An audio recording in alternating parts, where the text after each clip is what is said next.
مزید تفصیلات واسطہ ہمارا جوائن کوتا وش نیوز نمائندہ بلال فیروزہ۔ جی بلال فیروز، کیا تفصیلات ہیں اس حوالے سے؟ جی بالکل، کوئٹہ کے مضافاتی علاقے سریاب روڈ پر جو ہے جو تربت سے نکلنے والے لانگ مارچ ہے، جن کی ڈیمانڈ جو ہے لاپتہ افراد کی بازیابی ہے، ان کو دھرنا گاہ پر بیٹھے ہوئے آج چوتھا روز داخل ہو چکا ہے۔ اور کوئٹہ کی شدید سردی میں جہاں اس وقت کوئٹہ کا ٹیمپریچر جو ہے وہ -2 ڈگری سینٹی گریڈ تک گر چکا ہے، ان ٹھنڈی راتوں میں بھی جو ہے یہ تمام جو مظاہرین ہیں وہ عورتیں، بچے اور بوڑھوں کے ساتھ جو ہے سڑک پر رات گزارنے پر مجبور ہیں۔ لیکن جو انتظامیہ ہے یا جو حکومتی نمائندے ہیں، ان کی جانب سے اب تک ان سے کوئی مذاکرات کرنے نہیں آیا ہے اور نہ ہی کوئی پیش رفت سامنے آ سکی ہے۔ اسی تناظر میں جو تمام بچے ہیں یا بوڑھے ہیں، خواتین ہیں، ان کو شدید مشکلات کا سامنا کرنا پڑ رہا ہے، کیونکہ جس علاقے میں یہ لوگ موجود ہیں وہاں پر کچھ زیادہ عمارتیں بھی موجود نہیں، مضافاتی علاقہ ہے،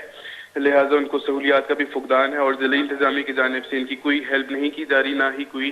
مذاکرات بھی کرنے نہیں آ رہا۔ انہوں نے جو ہے حکومت کو جگانے کے لیے یا جو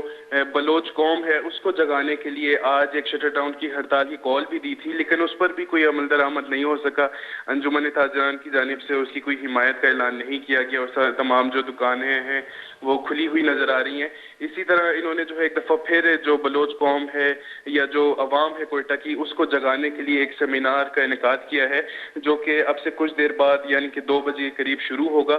جس میں مختلف جو بلوچ قوم کے رہنما ہیں، سینئر رہنما ہیں یا شاعر اور ادیب ہیں، ان کو اس سیمینار میں مدعو کیا گیا ہے کہ وہ آ کر جو تمام شرکاء ہیں ان سے خطاب فرما کر ان کا لہو گرمائے۔ بلال فیروز ہمیں تفصیلات سے آگاہ کرنے کی بالاج بلوت و ایدگرانی ماورہ آمد گھسکوش و بی گواہ مردمانی بازیابی خلافہ لانگ مارچ شرکا نیم گچا دھرنا 4ویں روچہ بڑھ جاہیں۔ دھرنے شرکا مروچی سیمینار ہم بڑھ جمدارن۔